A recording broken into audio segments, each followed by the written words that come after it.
Hello, and welcome back to the definitive Starship review series without access to a proper table. Today we're going to be looking at the XL Nebula, which as you can see is quite a big deal, larger than the original. I think this was a model I got secondhand. It's a bit broken, but yeah, just quite a substantial size increase. Notable color difference as well. The XL is a lot lighter and closer to the larger. Well, I guess the color varies on the larger ones, but a lot closer to the Enterprise D and stuff like that. And speaking of the Enterprise D, rather than comparing this model to the small Nebula class, I think it's actually quite a nice comparison to bring out the old Galaxy class here. XL, of course, the Nebula is exactly the same size, saucer section-wise, as the Enterprise D. And I expected basically just a repaint of the Enterprise D stuff. Because you gotta appreciate that basically any other company like this, if they just took an old model and basically repainted it, it'd be cheap, it'd be basically not a great business practice. But with the Nebula class, it's accurate, because that's how they made starships back in the day. But yeah, I expected basically a repaint of the Enterprise D stuff for the Nebula class, but it's actually not. This saucer section, I believe it's an entirely new cast. It's real subtle, but you see the little yellow bits on the D and the Nebula class.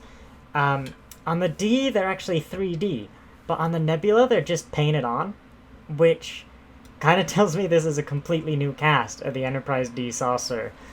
Which is interesting, because everything else, to the best of my ability, is exactly the same, detail-wise. I've just looked over this. Looking at it, actually, the white windows aren't as prominent as of a paint job, but otherwise the details are there.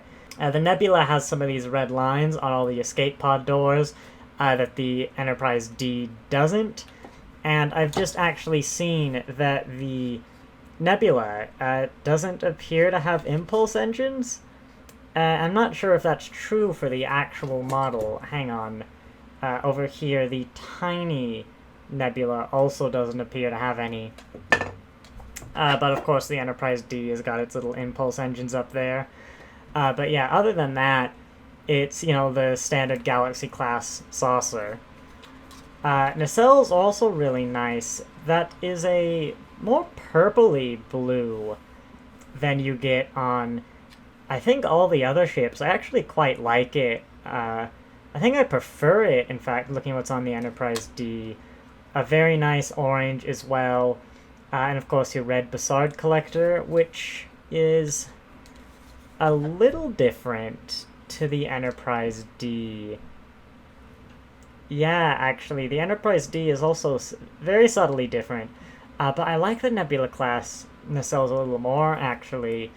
I don't know necessarily which one's more screen accurate, but they're both close enough to where, unless you really know your ships, to me, I just look at it and I'm like, oh yeah, that's a Nebula class. They do also have, I learned from the magazine, which by the way covers the design of the ship and the episode The Wounded. Don't know if it's appeared in any other magazine, but that's what it's about.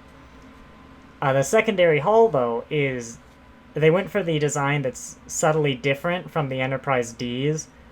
Hull, the Nebula class has countless tiny variations, not just in the sensor pod, but in one of them the body is subtly different to the Enterprise D, just to give the ship a bit more distinction, and I'll see if I can pull this off. But if you look really closely, there are subtle differences between the mold of the Enterprise D and the Nebula class. The Nebula class, you can see from the front, is a bit thicker in the saucer section. As I say that might actually be the painting, but the deflector dish has more detail than the Enterprise D. It looks really nice, and yeah, I think this is a very high quality, very detailed model.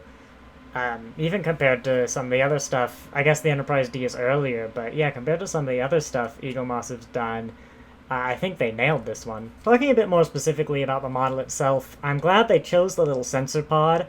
That's my favorite of the Nebula classes. I don't really like the Phoenix, like the round one, as much, and I never really liked ships with more than two nacelles. So the sensor pod, uh, they picked the right one, in my opinion. It's very well detailed. This is textured, bumpy. It's got the greebly bits, all plastic, which is fine. Um, it's durable, but it is all plastic. That sensor pod. You've got detailing with RCS thrusters, is what I'd imagine that is. On a sensor pod, that's kind of weird, but it's what they are everywhere else. You've even got, I noticed, little numbers on here. I don't know what they count. They're kind of weird. I imagine it is screen accurate, but it goes 1, 2, 2, 3, 4, 4, 5, 6, 7, 7, 8, 8, which is a bit weird. Of course, United Federation of Planets decals on it. The USS Bonchune, which is... I can't remember off the top of my head which Nebula class this is. I'm going to have to look it up, which is a bit embarrassing. But as far as I can tell, all the decals rather seem correct. Registries and all that. I really like this little Starfleet thing they've done there. And another thing I noticed is the shuttle bay back there. I don't know if you can see it too well, but it's actually properly graded. It's a lot better than the Enterprise D ones back here, which was just rather plain, but that's got proper texturing. I can't quite get my finger to it, but trust me, it's there. If this model has a problem, if you look at it, this is a perfectly straight model, which is, perfectly straight. The sensor pod, the edge of the saucer section, and the nacelles are all straight. They're all at the same angle, but the dish, because it's all metal, this model does have quite a lot of weight to it. The body is, actually, the body, I'm pretty sure is plastic. The top might be metal. The nacelles and the pylons are plastic is standard. But essentially, because it's so front-heavy, the center of mass is, like, here. When you put it on a stand, the saucer section dips forward, and as you can see, the nacelles are straight. The sensor pod, I think that's the same angle as the nacelles, but if I flatten the nacelles, the saucer section dips way down when, here you go, the actual model, that's not a case of the model, that is a case of the actual weight. And I've had it on its stand for maybe a week and a half, 2 weeks now? I don't quite remember. It doesn't seem to be permanently deforming it. I mean, it might over the course of years. Just glancing at my Enterprise C model. Yeah, my Enterprise C model has a similar problem with the weight of the nacelles on small pylons. That doesn't look like it's been bent too much permanently.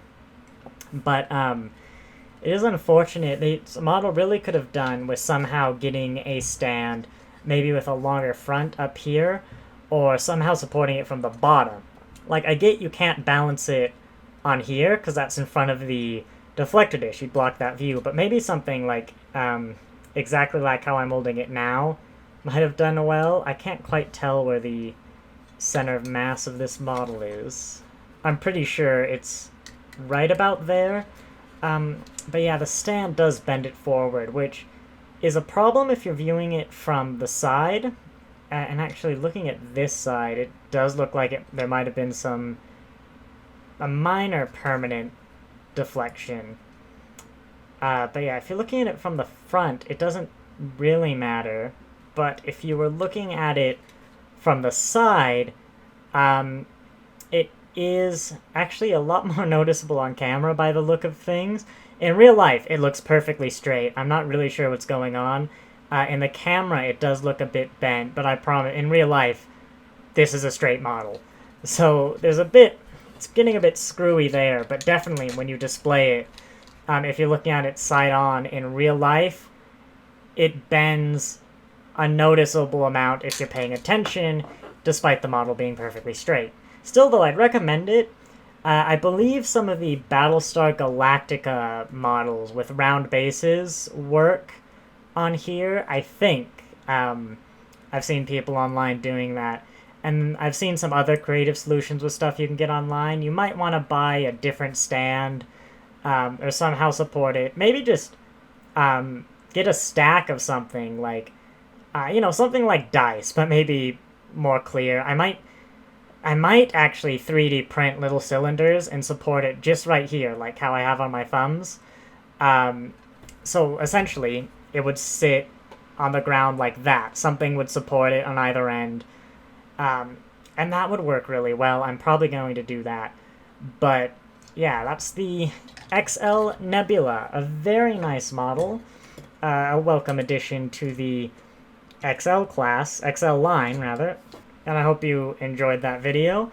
If you have any questions about the model, just let me know in the comments. If you want to see me cover any other model, just let me know. I have like nearly half of them. If you ask, I'll do one. And I hope you enjoyed, and I'll see you next time for what should be the XL Loss Arena, followed by issue 3 of the Universe Collection is when I'm expecting to get it. And look forward to next week, just so I force myself to have to edit it, should be a new thing, a comedy recap of Star Trek Picard. It might sound a bit weird, but basically, if you've ever seen the poorly explained stuff sometimes people do on Reddit, it's that, but for Picard. I'm really looking forward to it, so definitely subscribe if you're interested in that.